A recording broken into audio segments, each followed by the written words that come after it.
I can see that.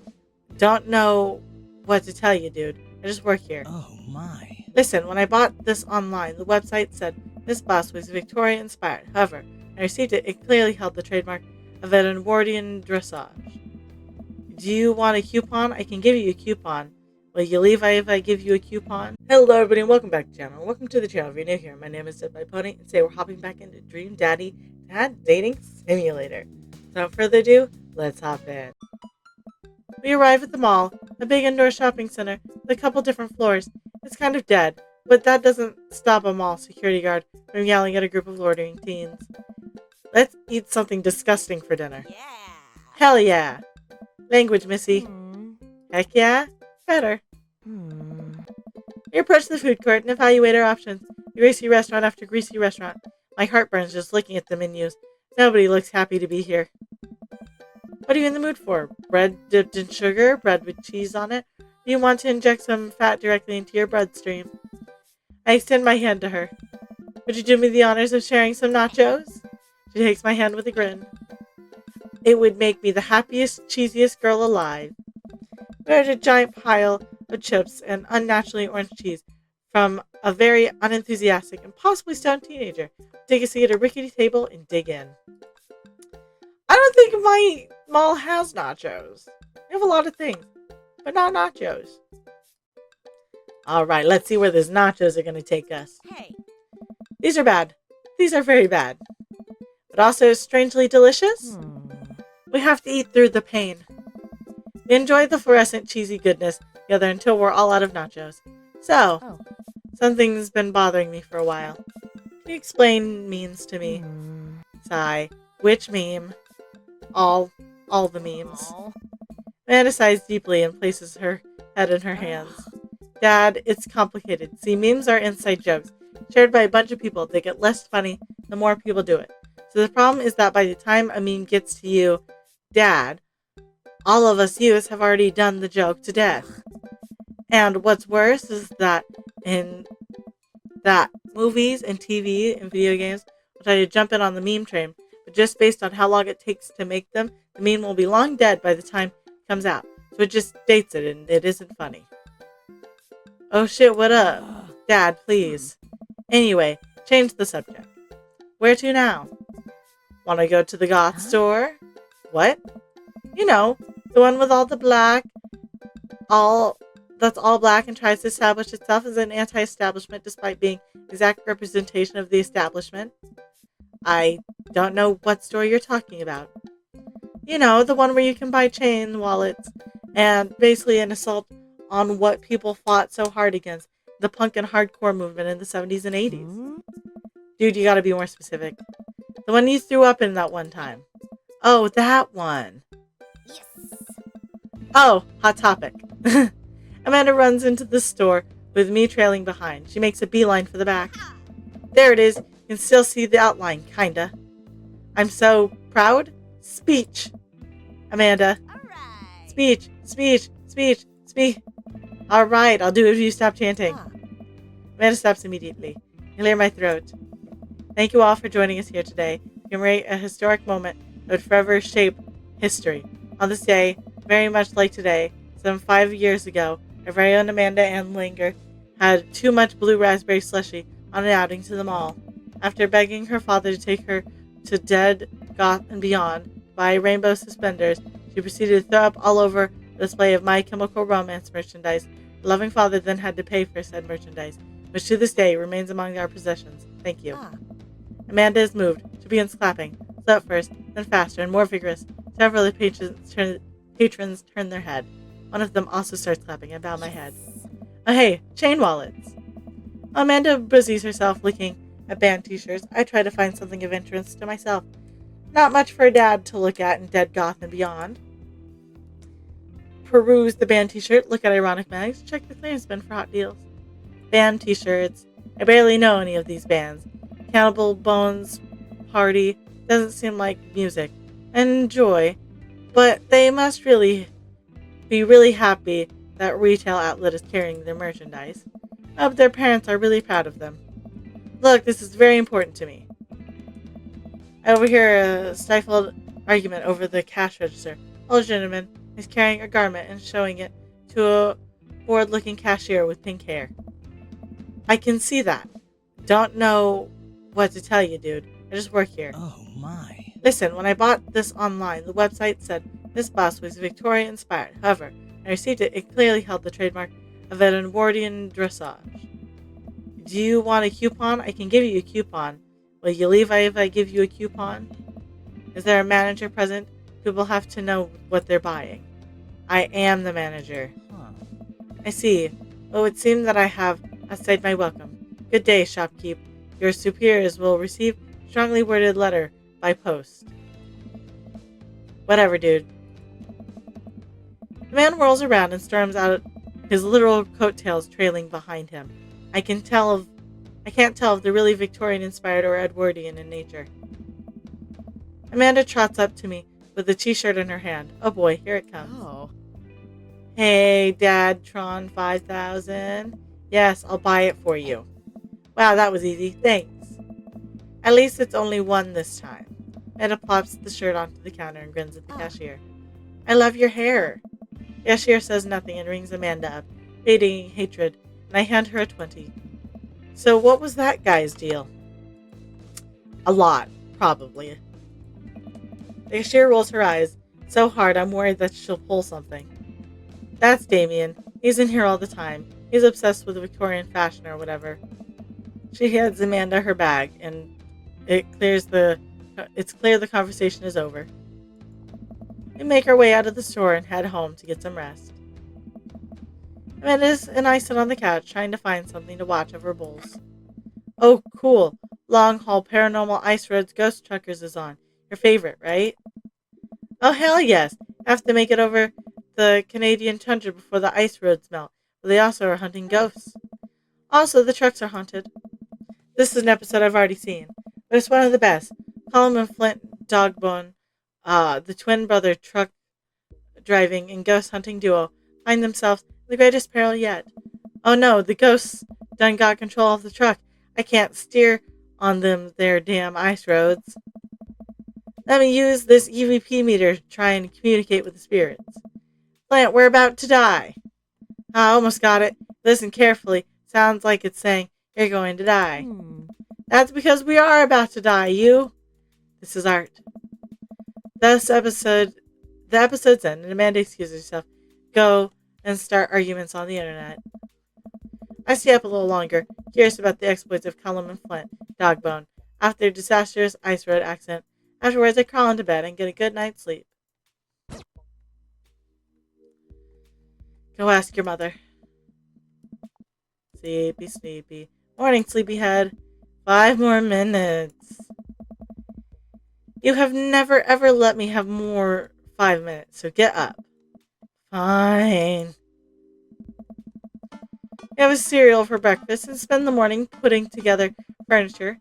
Man is much better at interpreting tiny manuals. We were able to put together a few shelves and one desk. I'm pretty sure it was supposed to be a bookcase. So, you excited for the cookout today? Excited to beef up my grilling skills. If there's food, I'm excited. Grilling skills. I'll see this as a learning opportunity. If I can snake some hot grill tips, I think we can consider it a success. Don't you want to meet some of the other people in the neighborhood? I'll probably end up standing uncomfortably in the corner with a plate of food and hoping that nobody talks to me. Dad, you're a beautiful work in progress. We'll get that butterfly to emerge from the cocoon. The social butterfly. We're better start getting ready. We definitely don't want to be late. What? No, we have to be fashionably late. Who shows up to a cookout on time? You know what? We're going early just because you said that. I head out to the door and Amanda reluctantly follows. We walk across the street to Joseph's house with a store-bought veggie platter and a terrible cook of that if it doesn't involve a grill. I guess we're not as early as we thought we were. Joseph's backyard is already packed with people, and the smell of hot dogs wafts through the air. Small children running through the sprinklers, and adults chat in small clusters. I set our vegetable plate down on a table next to 2 other vegetable plates. Hey, there's Joseph. I wave to get his attention. The moment he sees us, he jogs over, arms open wide. Oh. Welcome, I'm so glad you two are here. And you brought veggies. Let me introduce you to my family. Kids, come over here. This is Chris, my eldest. Hi. Oh. This is Kristen and Christy. They're twins. They stare creepily and say nothing. Then, of course, there's our youngest, Krish. Wait, where's Krish? Maybe Mary put him in his crib. Oh, no, it's the woman from the bar the other night. What is she doing here? Oh, and how could we forget my lovely wife, Mary? Joseph pecks her on the cheek. She smiles. Mary, sweetheart, did you put Krish to bed? I have to go look for him. What? You'll have to. Joseph takes a moment and regains his composure. Mary, this is our new neighbor, Ash, and his daughter, Amanda. I'd shake your hand, but I have a glass of wine that needs tending to. I love her. Nice to meet you, Mary, for the first time. Charmed. Well, I have to go over there now. Mary leaves. Oh God, this is awkward. I wonder if Joseph knows. I wonder if Mary knows that Joseph knows. I wonder if Joseph knows that Mary knows that I know. It takes all of my energy to not run away from the barbecue. Start fresh in a new city. Aha, my wife has a wonderful sense of humor. But please, you two enjoy the barbecue. All the guys are really excited to meet you. Amanda and I mill around, try some food. Spread out on the table, pick up some deviled eggs. Amanda grabs a small paper plate and immediately begins piling it with baked goods. Ugh, I don't want to have to make friends. Come on, Dad, who are you going to party with when I go off to school? I don't want to have to do pleasantries. Dad. Ugh, they're going to talk about weather. Dad. Go, do it, make a friend. But how could I possibly abandon my only child at a social function? That's bad parenting. This plate of cookies is my due, Dad. Bye. Amanda shoves me into the center of the yard. Well, here goes nothing. I look around the party. I'm surprised to see some familiar faces. Isn't that the barista from the Coffee Spoon? Oh, dang, Robert's here? Didn't that guy throw a frisbee at my head? Isn't that the guy who was throwing a fit at Dead Goth and Beyond? Is that Amanda's teacher? Hey, I know Craig. Wait a second, all of these people live in our cul-de-sac? That can't be right. Better investigate. Robert and Brian, Matt, Hugo, and Craig, Joseph and Damien, burger time. Matt, Hugo, and Craig. Matt, Hugo seem to be embroiled in an interesting discussion. Craig looks on, smiling pointedly. I walk over to say hello. Well, I don't think it's fair to try and compare two art movements like that. Peers and art only exist because they're a unique byproduct of the social and political climate of the time and place. And trying to take something like, say, Rococo period and compare it to postmodernism in America, you're completely disregarding the context in which the work is created. Matt and Hugo seem to be busy talking like they don't notice me. Craig leans in. Dude, I have no idea what's happening. Talk to Craig. Listen to Matt and Hugo. Talk to Craig. Turn my attention to Craig. Seems a little more attentive to my existence. Yes, of course your old college buddy's going to be more attentive. He knows you so well already. And they are talking about art, which I understand and I know very well, but am not in the mood to be talking about art. So, to Craig. How'd the resistance training go the other day? Great. Oh, River here is a great cheerleader. Aren't you, tiny bro? Craig grabs River's arm and waves them around. You can do it, Dad. I'm so proud of you. I'm sorry for pooping on you. She must be a handful at that age. Oh, they always are. Hey. But it's so worth it. Craig grabs River's arms again and waves them around. Also, I'm sorry for throwing up on you, Dad. Are you settling in? Almost done? The new place is perfect? I never get too comfortable. New place, perfect. It's really cozy and the neighborhood is beautiful. I'm so glad we moved here. I'm even more glad that we're right next to my old best friend. Craig gives me a playful punch on the shoulder. Ow. I remember that hurting less in the past. Sorry. I've been doing push-ups and stuff. Ash, how are you liking the neighborhood? It's pretty nice. Everybody's been super friendly. Seems like your daughter is fitting in just fine. Matt points across the yard to where Amanda, Daisy, and another young girl are playing. They are all sitting cross-legged in the grass, picking weeds and weaving them into little flower crowns. It's pretty adorable. The girl I don't recognize jogs over to us. What is it, sweetheart? It's a flower crown. I thought you'd look cute in it. Well, there's only one way to find out. Matt takes the flower crown and places it on top of his head. Am I cool now? The girl stares at him, thinking it over. Nope. You're still slightly less uncool than you were before putting it on. Hey. Hey Ash, this is my daughter. Hello. I'm Carmencita. Carmencita?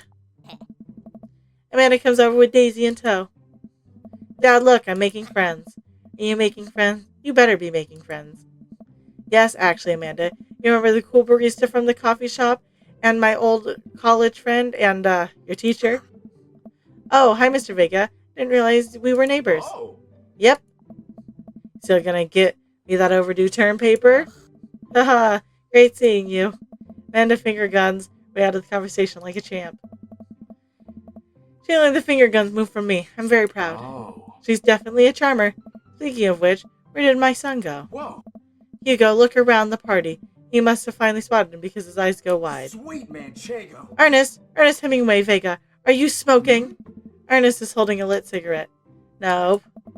I see Ernest across the way. He casually takes a long drag of a cigarette and then flicks it into the gutter. Unbelievable. Excuse me. Hugo marches over to Ernest. Turn my attention to Matt and Craig. Kids, right? Hey. Man, I do not envy Hugo. Last barbecue we had, Ernest tried to shove a sparkler down just his pants. Nearly burnt down half the yard. And the barbecue we had before that actually burned down half the yard. And then it spread to my lawn, burned down half my yard too. Hugo walks back over to us, practically dragging Ernest behind him. Hey everybody, sorry about that. Ash, this is my son, Ernest. Hello. Ernest looks away, sulking, hands shoved deep in his pockets. Hugo nudges him impatiently. Hey. Nice to meet you, Ernest.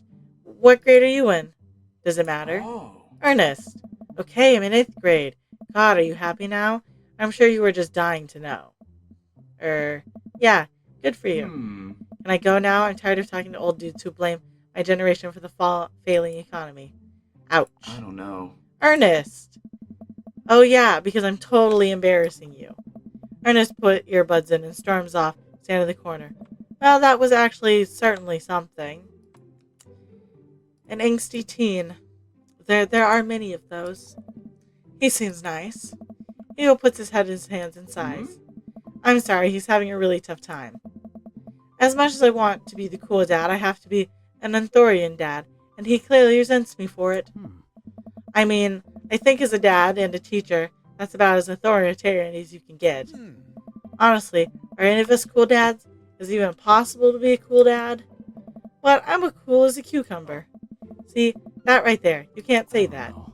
My kids think I'm cool. But for how long, Craig? How long do we get to be the cool dads? I don't know. Yeah, sounds great. I think we just have to accept the fact that as dads, we become the machines we once raged against. Accept our fate to unironically wear socks with sandals. Your kids may think we're uncool now. May think you're cool now. But the moment they hit puberty, you're doomed. Amanda's 18. She still thinks I'm cool. Nice. They yell across the yard to my daughter. Amanda, I'm cool, right? Amanda just laughs. She keeps laughing. I see your point. Oh no. As much as we all want it, I don't think it's as important to be a cool dad as it is to be a good dad. We can't all be best friends with our kids. It just doesn't work. I mean, look at me and Ernest. Our job as parents is to make sure our kids turn out okay. Yeah, you're right. But it'd be nice to have it both ways. Hearing these guys talk about this makes me think of my relationship with Amanda. We get along so well. There might come a time when it won't be like that. Is college when that happens? Don't let us eat up your time, Ash. Go meet some of the other people around the neighborhood. Let's so see Joseph and Damien. It's about Joseph chatting with the guy from Dead Goth and Beyond by the grill. I wonder what they're talking about. Walk over to them. So I'm curious, can you walk me through why you had your house painted black?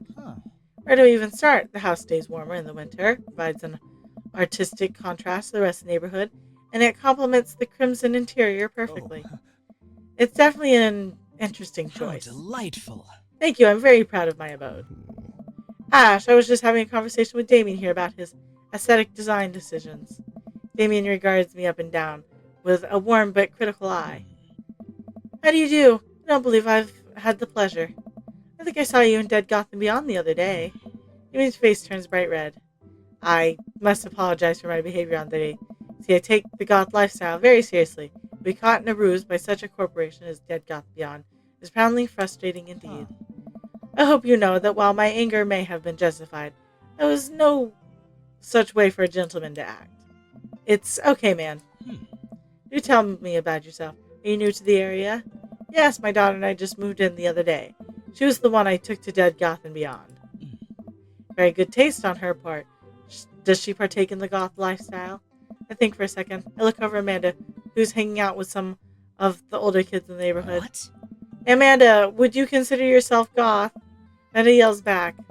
I wouldn't necessarily try to fall under any one specific label, but I guess if I had to choose, I would more describe myself as twee hipster with some normcore leanings. Bats are cool though. Ah, pity. Enjoying the party so far? Oh, definitely. Thanks so much for putting this on. It's nice to be in a cul-de-sac where everyone is so friendly and welcoming. Amanda walks up to the conversation. I also like The Lost Boys a lot. Really good movie. Does that count as goth? Oh. It would, my dear. I don't believe we had the pleasure of meeting Damien Bloodmarch at your service. Damien finishes the sentence with a flourish and bow, producing a single rose and offering it to Amanda. Amanda blushes and returns the gesture with a curtsy. My, do you know how to treat a lady? Hello, Amanda. Seemingly out of nowhere, Joseph's twin kids appear. Are they speaking in unison? Hey, would you come play with us? Come play with us, forever. Guys, enough with the creepy twin shtick. We've talked about this. Christian and Christy slowly back away. Where do you think they got that from? Mary pops in the conversation, wine in hand. I don't know. The Shining. That's where. I hope you enjoyed today's video, and if you did, remember to hit like. That way I know you're enjoying the content I'm making. Remember to hit subscribe. That way YouTube brings you back here to see what happens next. And don't forget to check out my social media linked on my channel. I won't take up any more of your time. Hope you have a good day. I'll see y'all next time. Bye.